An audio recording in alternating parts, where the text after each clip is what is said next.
Hello there, friends. This is Spencer Michaud, and today we're going to be talking about Venus's movement through the second decan of Aquarius. So this is 10 to 20 degrees of Aquarius, and we're going to see this happening from February the 9th at 8:38 a.m.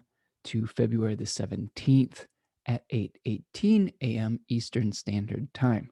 Today we're going to talk about a couple aspects. Venus is going to be making a conjunction with Jupiter on the 11th of February, the same day that we're experiencing our Aquarius new moon.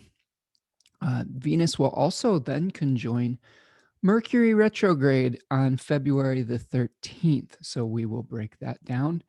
And then we have one fixed star placement with Venus, where Venus is going to be making a conjoinment with 17 degrees of Aquarius, which is where the fixed star Sualocin is placed. And this is a fixed star in the constellation Delphinius, the dolphin, associated with playfulness. So we'll talk about that and Venus's pending square to Mars at the end of this cycle. So those are kind of the overviews for what we're going to be experiencing. Let's check out our chart together. Hope that you're doing well out there in virtual land or in real life, whichever place that you are. It all feels like virtual land at this point, doesn't it? But we're hanging in there. We're hanging in there. Hopefully you are hanging in there and getting through the doldrums of winter and realizing that spring is on its way. It's just around the corner. So we'll see what it has in store for us. So let's talk about Venus. So Venus is a planet that is a harmonizer. I've been, looking at some cool books about this, one of which was, I don't think I have it in here with me, but it is Charles Obert. I believe that's his last name, Charles Obert. And his book on the 7 traditional planets, he compiles a lot of different source texts in that book and gives some of his commentary. And I was going through that with Venus today. And he talks about Venus being a planet that sort of like a lens diffuses light. Think of like a soft focus or like a rose lens that you put on a camera to make things just a little bit more beautiful, a little bit richer, to add some kind of softness and grace and beauty and color to the scene. So it softens all these hard edges. It makes things balanced and more temperate, beautifies. In this case, we're harmonizing and beautifying things that are represented by Saturn, since Venus is moving through the domicile, the diurnal temple of Saturn. So this could be where we are, casting our diffuse lens, our soft focus on things like the laws that bring us together, the things that are rebalancing social expectations and social relationships, possibly through contraction, possibly through the establishment of new limits, new laws, new types of exchanges. This was the face of Mercury. So there is a mercurial flavor to this part of Saturn's house. And in this relationship to the tarot, we see the 6 of Swords. So in this card, we see somebody being ferried across a river. There is associations with this card with the transition between life and death, between the world of form and the afterlife, the underworld, the river Styx, paying the ferryman to get across. So we're going in between realms in this decan. We are moving through, through the ideal and the practical. We are moving in between heaven and earth, which is what Austin Coppock calls this decan. Book T calls it earned success, and Book of Thoth calls it science. So it could be an exchange between the ideal realm and how do we ground it onto the earth.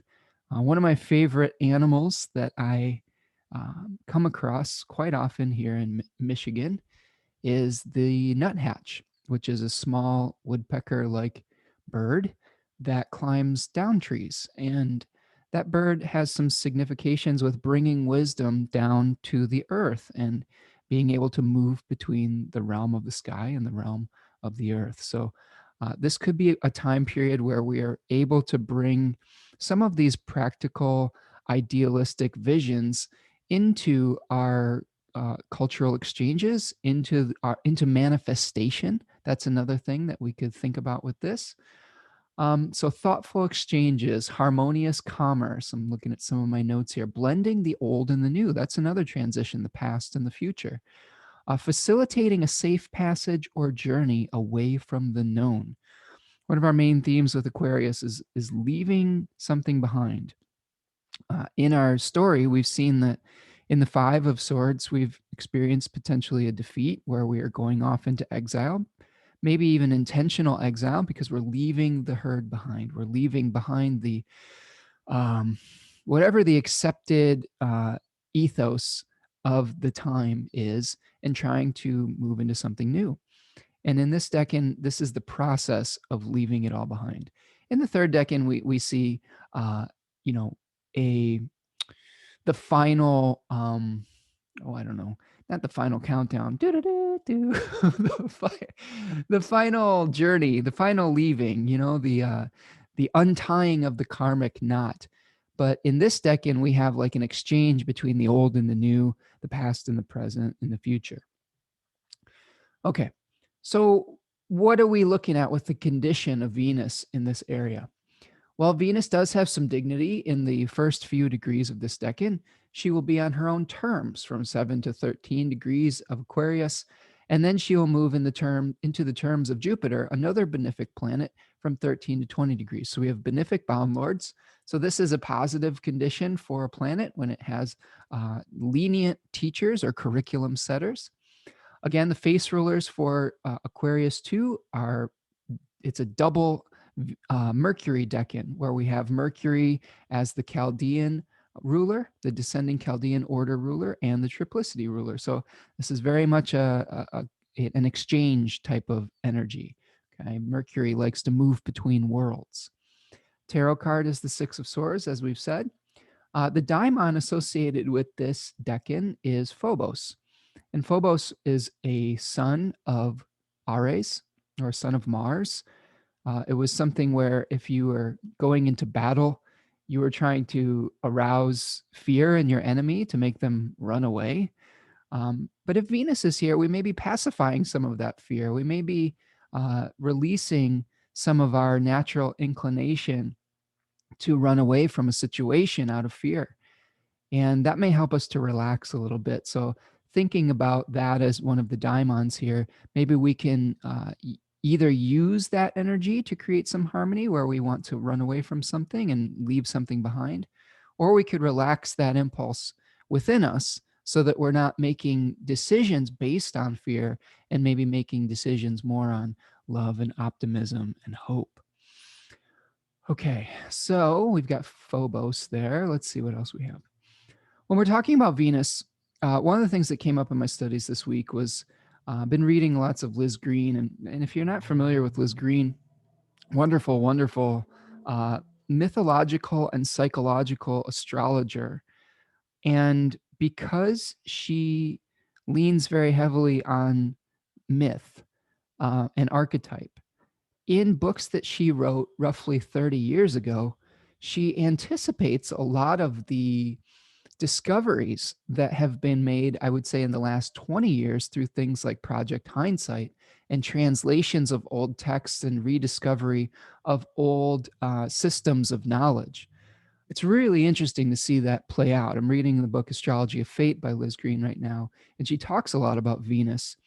And in one of her sections on Venus and Pluto, she talks about Venus relating to Venus and Mars. So she's talking about Venus and Mars in this particular chapter, relating to the body and relating to the world of form, the sort of like how the moon brings things into form and helps them pass out of being, and relating to the body.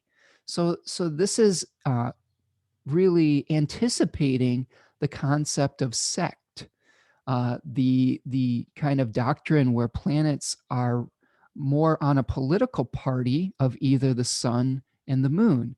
The sun being related to spirit, and the moon being related to fortune. The sun being a little bit more related to the eternal and the unchanging, the divine, and the moon being related to the forms that are constantly changing. So change.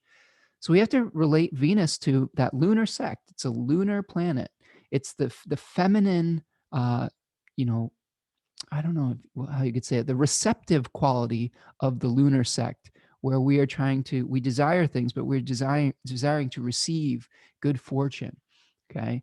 We have all these desires for like good stuff that we want to put into our body, good things that please us through how beautiful they are, good music, good food, physical affection. Those are all Venusian types of things, and they relate back to the moon, aka the body. So this is something I wanted to point out, because when we have Venus moving through a Saturn ruled sign, Saturn is related to the solar sect. Okay, so this is a planet that is more related to spirit, but restoring right proportion. So this is something that I think that Saturn and Venus have in common. I think they're both concerned with balance. I think they're both concerned with um, restoring something to harmony. Remember, Saturn is exalted in a Venusian sign, in the sign of Libra.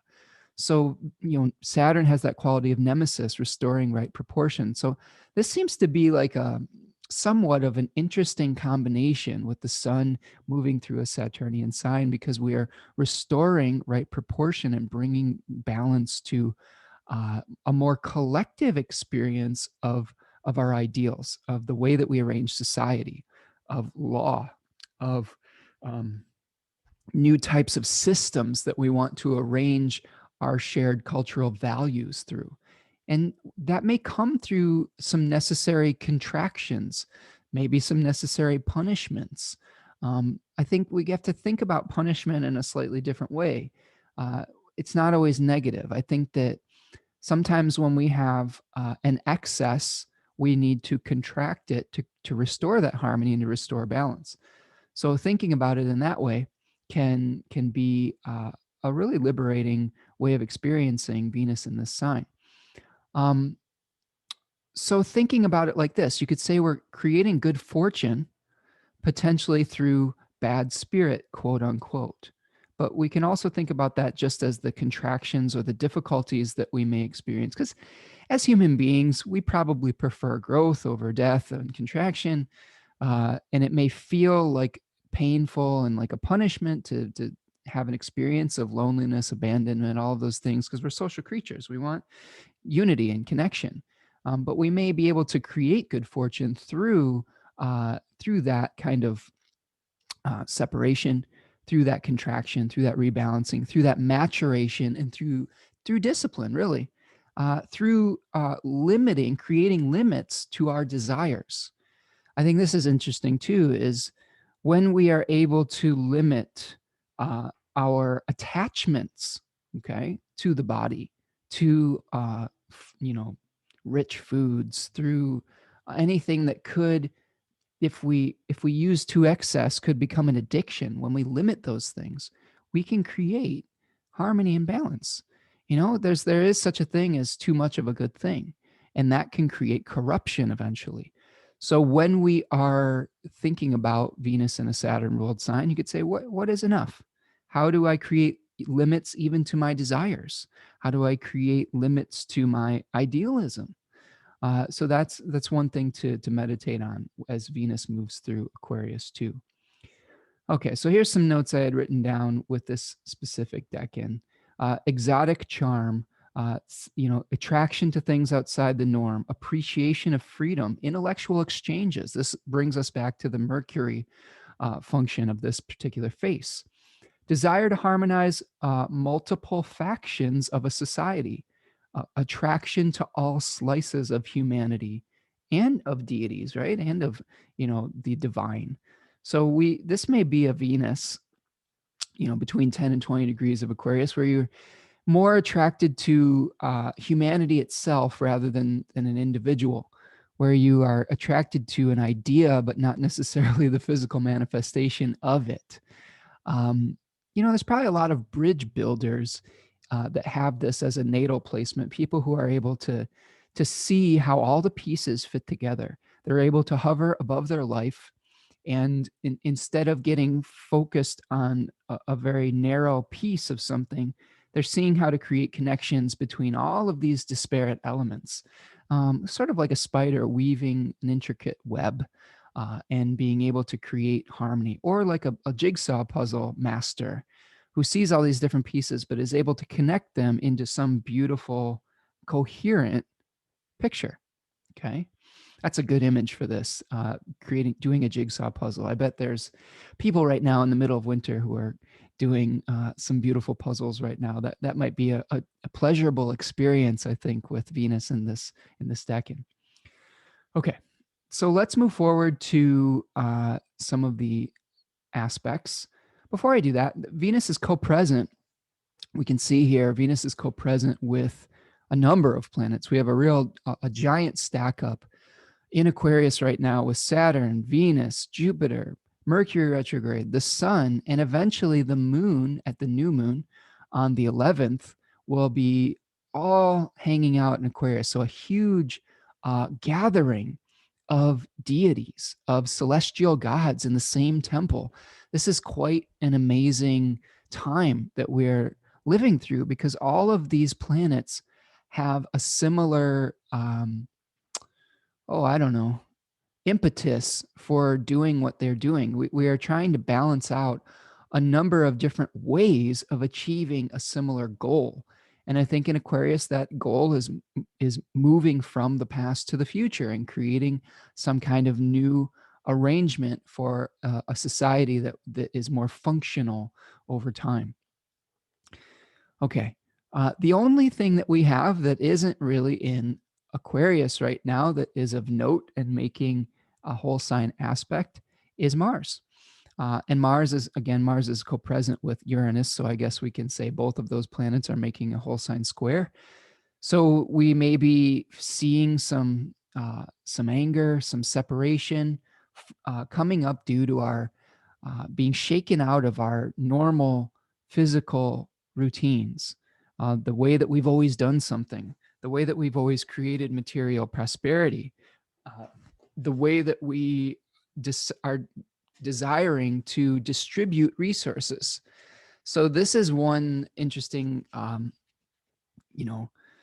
synchronicity between these two planets right now, is Venus is the host of Mars. So Venus is informing what is going to be, Mars is going to be taking action on. And in the second decan of Aquarius, Venus is offering up intellectual exchanges. So there may be some argument about how we are using resources, how we are idealizing that distribution. Remember, the second decan of Taurus was associated with the Six of Pentacles. So that card is basically a card of charity and distribution, both the receiving of charity and the distribution of it. So there may be a lot of exchange, verbal, intellectual exchange associated with that action that wants to take place. And it's an uncomfortable place for Mars, because Mars generally is a more aggressive type of energy, but it's in a temple that requires reception. It requires harmonization. It requires, an inner harmony as well in Taurus, with it being a nocturnal temple of Venus. Okay, so let's talk about Venus conjoining Jupiter. So if we go forward in our journey here to February the 11th, this is a really important day, because not only do we have the two benefics coming together, which is generally a very nice commingling of planetary energies, we have a new moon. So this is a new moon that we'll talk about this a little bit on Thursday. I'm hoping to do a YouTube live if I can if I can figure out how to stream the technology between now and then. I hope that I will be able to give you some kind of insight into when that's going to happen beforehand. I'm hoping maybe around lunchtime, Eastern Standard Time, maybe noon. I know that the new moon itself happens around 2 p.m. Eastern Standard Time, but I want to leave some space for people who want to do some kind of ritual, or people that, are doing something special around that period of time. Maybe by doing it a few hours before the actual new moon itself, it can prepare us for some of the intentions that we might want to set. So that's what I've got going in my brain right now as far as what I want to do, but we'll see how it works out. um, Again, starting some kind of new technological endeavor while Mercury is retrograde might be a fool's errand, but we'll see how it goes. But anyway, on this day, Venus and Jupiter are going to be coming together. So this is the planet of good fortune, Venus, coming together with the planet of good spirit, or good Daimon. So we're talking about the marriage of 2K and Daimon in a positive fashion, where it's bringing us something good that we may enjoy. Uh, Jupiter is associated with um, positions of status, positions of merit, being able to act from our higher self. It is associated with order, with law, with people of high social standing. So, this is where we may feel an attraction or gain favor from people of high moral character or from high positions of power. And because it's in the sign associated with Saturn, this may be a course correction that's restoring right proportion to people who have um, been traditionally on the fringe of society. So we could see some new laws coming into place. We could see some new distribution of resources to people on the fringes of society, where fortune, the body, is meeting with spirit.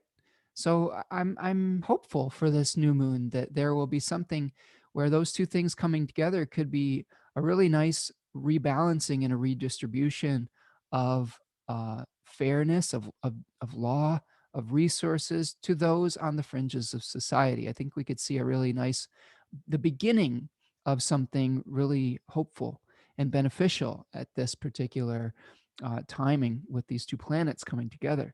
So look at the Aquarius area of your chart. Uh, Look at those two planets and what they rule in your chart. Look at the Taurus area, the Libra area for Venus, and look at the Sagittarius and the Pisces area for Jupiter. All of those houses are going to be kind of coming together in the Aquarius topic that is, ruling your life here. So, like, for example, if Aquarius is your 10th house, all of those um, topics are going to be consolidated into something like a career or something public.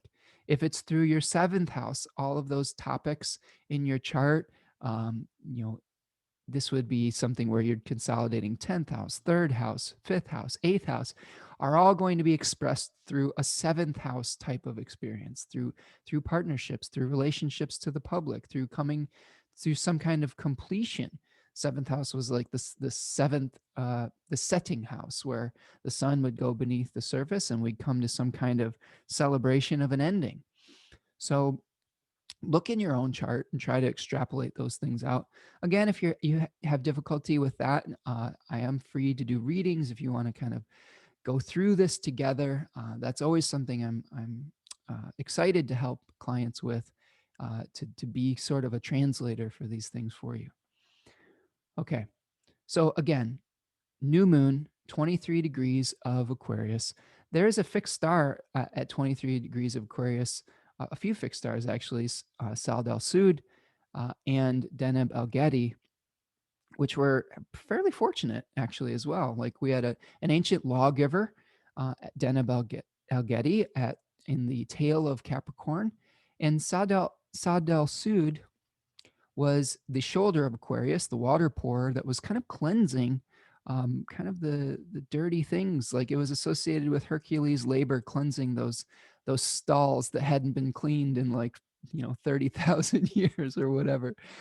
So that was a very fortunate star. It was called the Mighty Destiny, or the luckiest of the lucky. So something very good, I think, is happening on this new moon, and with this Venus Jupiter conjunction. All right, so let's move forward to the 13th. And on the 13th, we're going to see Venus coming together with Mercury. Okay, so we've got Mercury retrograding and meeting up with Venus. So something from the past coming back and, being able to be rebalanced, a conversation with somebody that leads to a fruitful exchange. This is associated with charming speech, harmonious exchanges, poetic or musical inclinations. This could be some kind of favorable negotiation or deal that is coming back into your life from the past. Maybe there was an opportunity that you passed up in the previous cycle of Mercury, but it comes back around and you can see the advantages to participating this time around. There's some kind of eloquence or gracefulness to the exchange that you are having. And this may lead to fruit. We just had a Mercury solar conjunction, a Kazemi moment, where we were burning off the dross of the old Mercury cycle and maybe coming to some kind of new awareness of how we want to use our energy moving forward, maybe new business opportunities, maybe new ways of thinking about how we're going to move within the world, like Mercury likes to do, or between worlds. How we're going to offer our knowledge or our services to people. That could be one of the significations here. But look for some kind of bringing together of mercurial significations.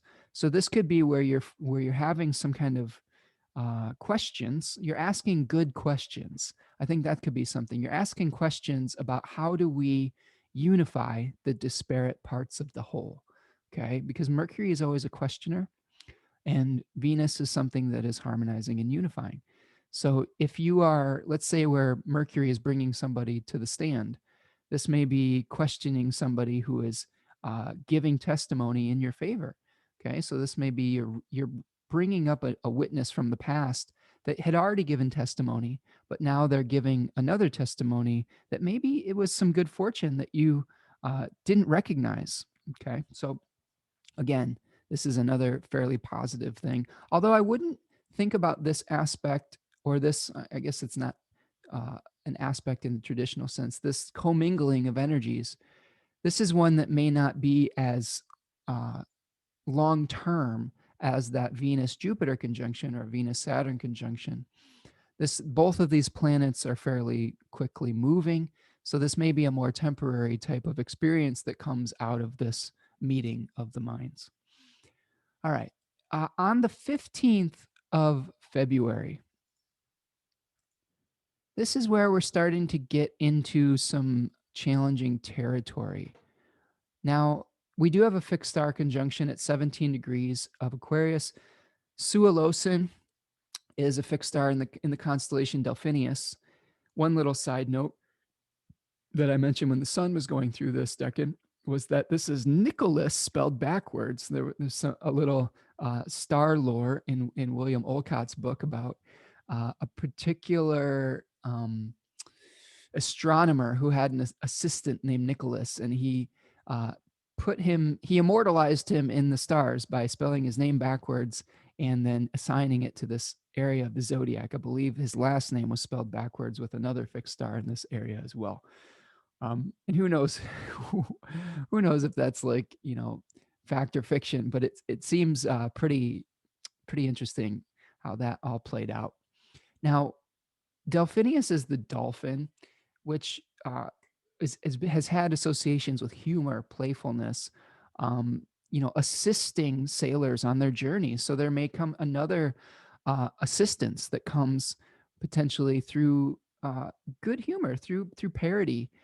This could be something where we're attracted to things like satire, parody, where we have to lighten up a little bit. Sometimes when we're trying to create consensus with people, especially with difficult issues, having a little bit of a lighter touch with it can really lead to benefit.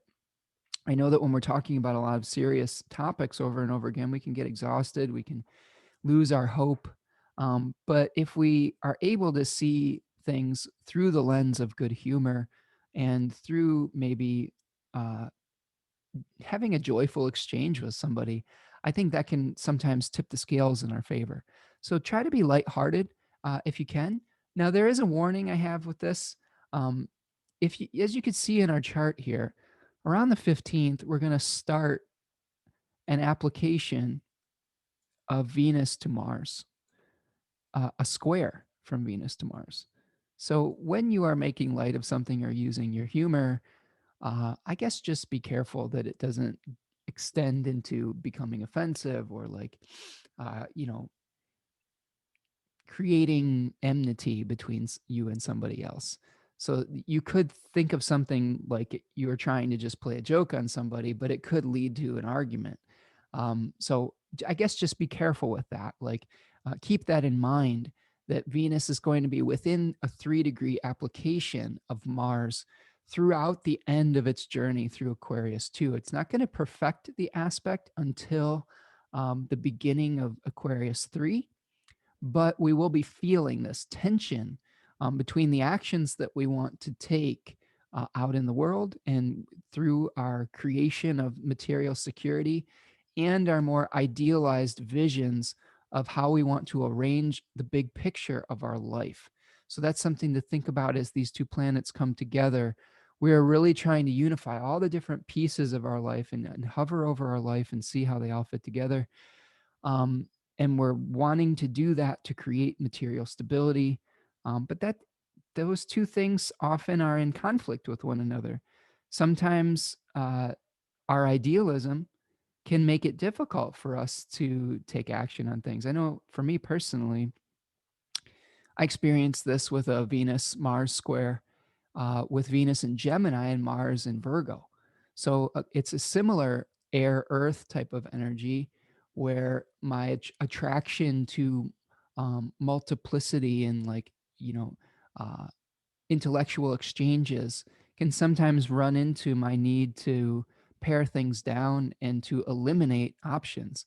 So I have a dual um, desire to expand options and keep my options open, and to then conversely to pare them down to create some kind of I don't know, wisdom.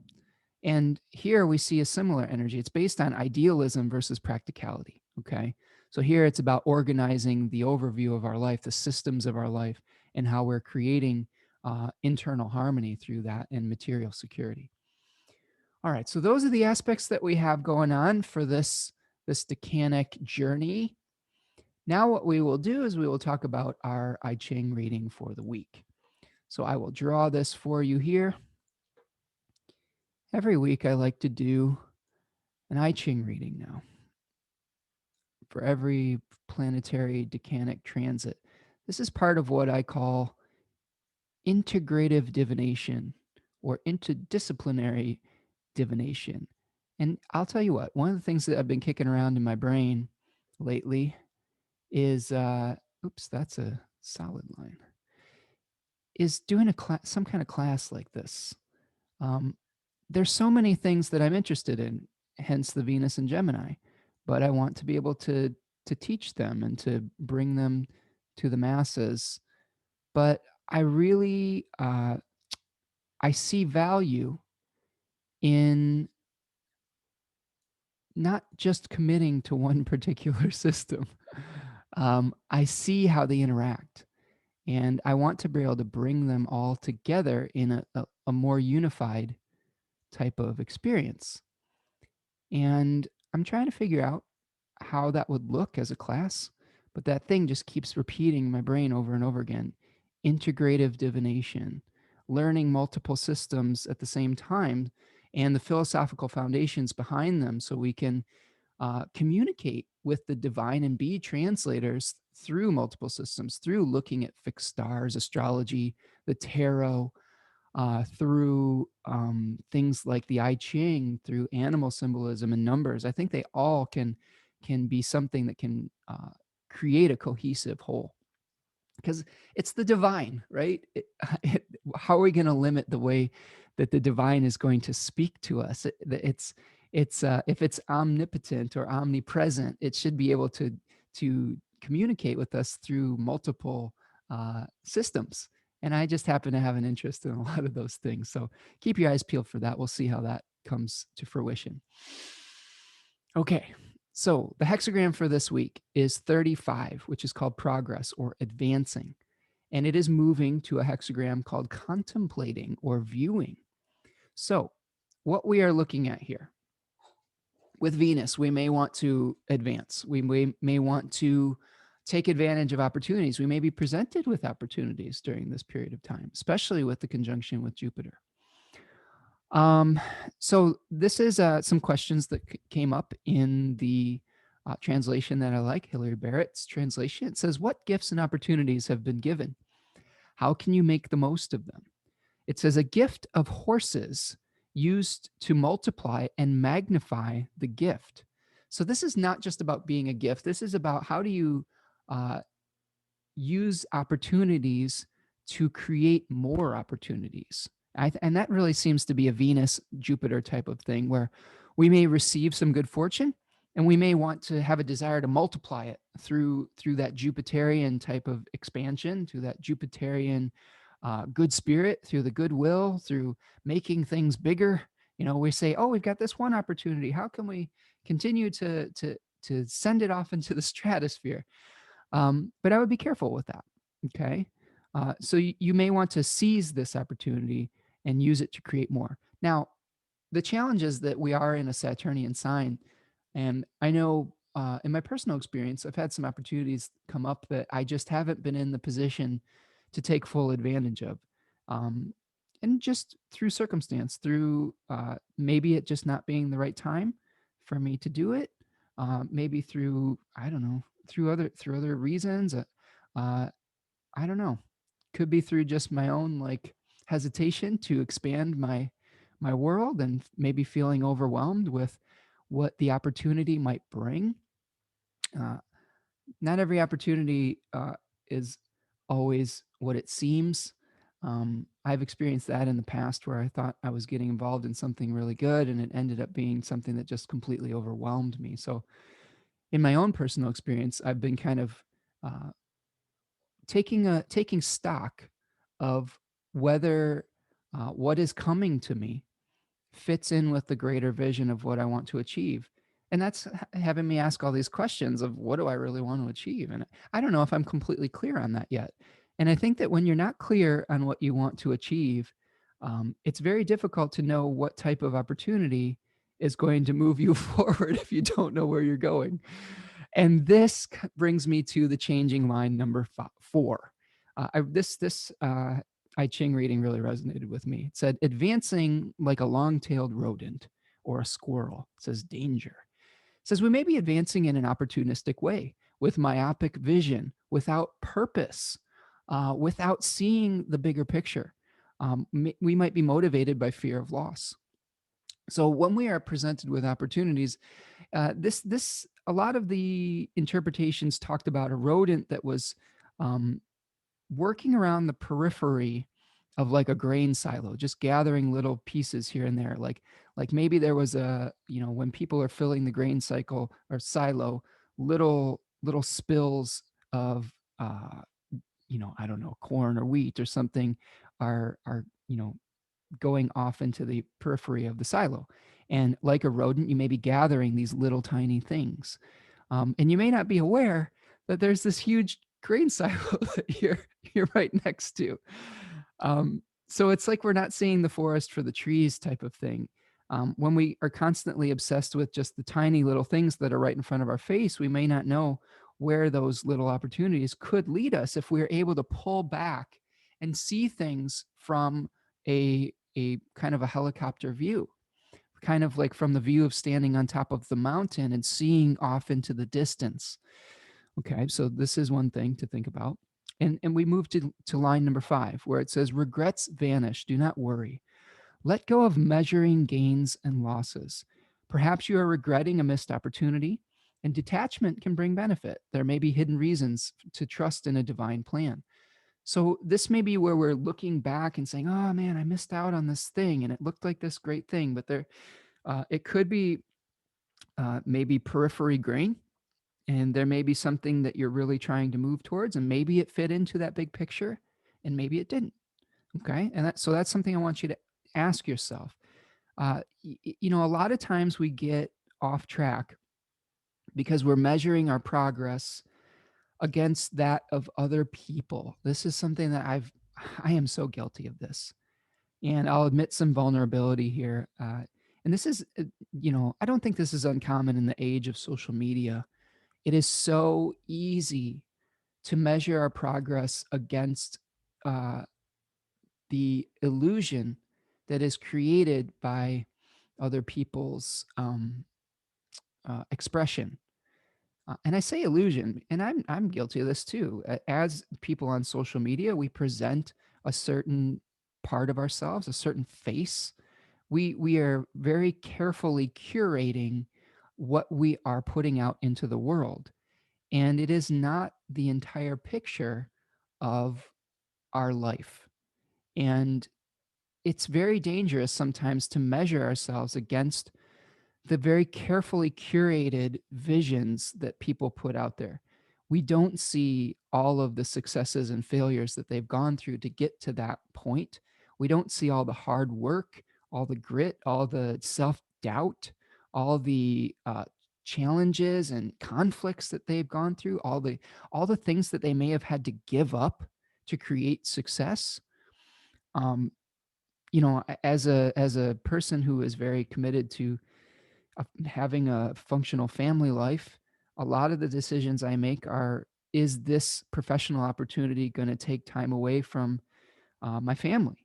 And as a Cancer son, I think that's really what drives me is, security for my family and having a good family life.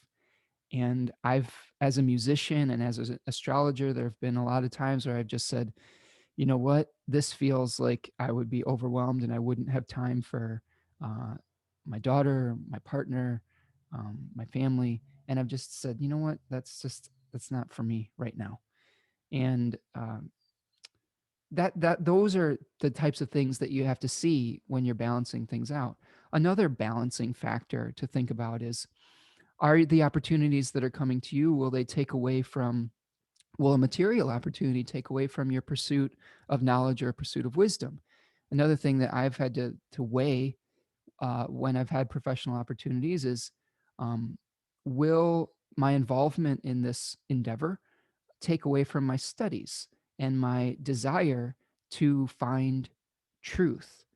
Some were yes and some were no. And you don't always know either. This is something that you have to kind of work through too, is I tend to be very overly cautious with an opportunity. Other people tend to be maybe overly rash. And there is a spectrum as far as how risk averse we are. And, sometimes taking a risk is important. That opportunity actually may open up a new vista for you. And you can only know this through trusting your own gut, through trusting your own intuition. One of the things I've really been practicing lately is, if it's not 100% yes, it's a no. And that's really, really hard. And it's especially hard when we try to measure ourselves against the social face that other people present through things like social media. um, I think this is a good period of time to go within. In this winter of hibernation, I think it's okay to take some time out from that. And I know that there are people in my social circle that I feel that sometimes I feel inadequate against, when I compare myself to their output and their wisdom. And I'm sure that there are people that I create that feeling in too. There's always going to be someone that we feel inferior to in our knowledge base, and there's always going to be someone that is, maybe feeling like we have more than them. That's just the nature of being at different parts of the road in the journey. And I really think the key, though, is um, just recognizing we're at different parts of the journey. It's not better or worse than. It's not that we possess more or less.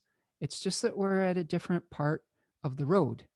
And yes, we may have different specialties. We may have different things that we have cultivated in our life. And I think that's where the meaningful exchanges can come in. This is something I'm really trying to learn really, really hard with, my Leo nature, is how can I cultivate an appreciation for everyone's gifts and not necessarily have to carry the mantle of responsibility for every part of a situation. And again, it's hard because you feel responsible, right? I think this is important in Aquarius season, is recognizing where there may be an opportunity to delegate to someone who has cultivated that particular area, um, with more skill. And yeah, it's constant thing that I'm looking at in my own life. So we're looking at, by detaching, by separating from looking over our shoulder.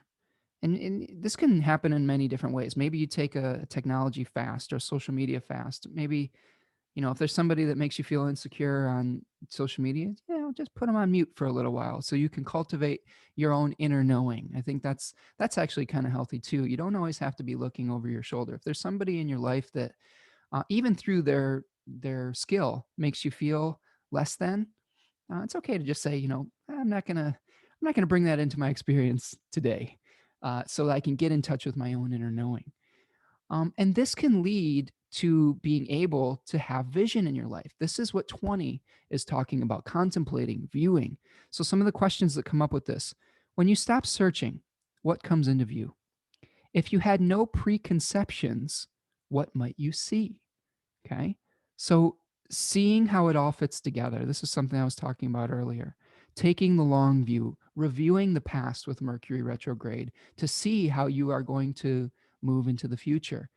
Um, Looking at the overview of your life. How does your family relationships inform what you're doing out in the world? How does your domestic sphere support your career? How does your career support your domestic sphere? How do the relationships that you have with your friends on a personal level, how can they be relationships that can be something where you can exchange wisdom with one another? How do your physical resources support your idealistic vision? How does the vision create physical security? How does the area that you live in inform your worldview? How are you going to, how are the actions that you're taking, the small everyday actions, going to support the long term goal that you're trying to achieve? And I think that the key with contemplation is that you don't necessarily have to have it all figured out. Part of what Aquarius season is all about is taking time to reflect, so that when we are moving towards spring again, we will be able to take action from a place of wisdom, from a place of wholeness, from a place of a new understanding of how our worlds are affecting not only ourselves, but our communities, our countries, our earth.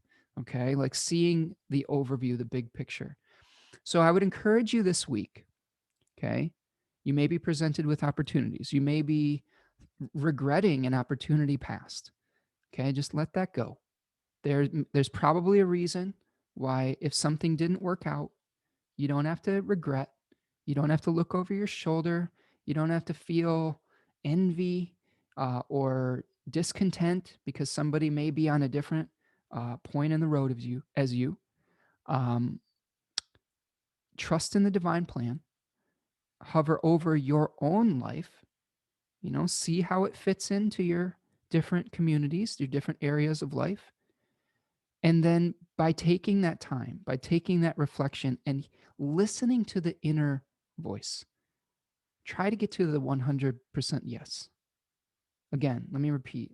If it's not 100% yes, it's a no. And I'm not talking about doing your laundry or like your taxes or stuff like that. Like there's stuff in life that we have to do that we don't want to do, that we just have to suck it up and do. But if it's something really meaningful for you and how you are trying to move through and find purpose, find dharma, that's when you really tap into that 100% yes, or try to. And that doesn't mean that you don't have to make some compromises with people in your life, but it should be much more like, yeah, I feel excited about this, rather than, yeah, I guess so. Because when you do, yeah, I guess so, that's when you get yourself into trouble. That's when you're just gathering the little pieces of grain from the periphery. Okay. The 100% yes is like seeing that big silo and be like, yeah, I'm gonna, I'm gonna sustain myself with that, you know? All right. So I think that's what I've got for you today. I hope that you're all doing well out there. Um, yeah, this is a interesting time period, especially with all this stuff. It's a great time to take stock and to hover above our lives and see where we're going. You know, where are we going to go? What are we going to create moving forward? So thank you so much for being here with me today. If you like the work that I do, please hit that like button. Make sure you're subscribed to the channel, turn on the notifications, leave me a comment. I always love hearing from all of you. Tell me how you're moving to your 100% yes. Has there been any opportunities in your life that you've been having an existential crisis over that you can maybe let go of?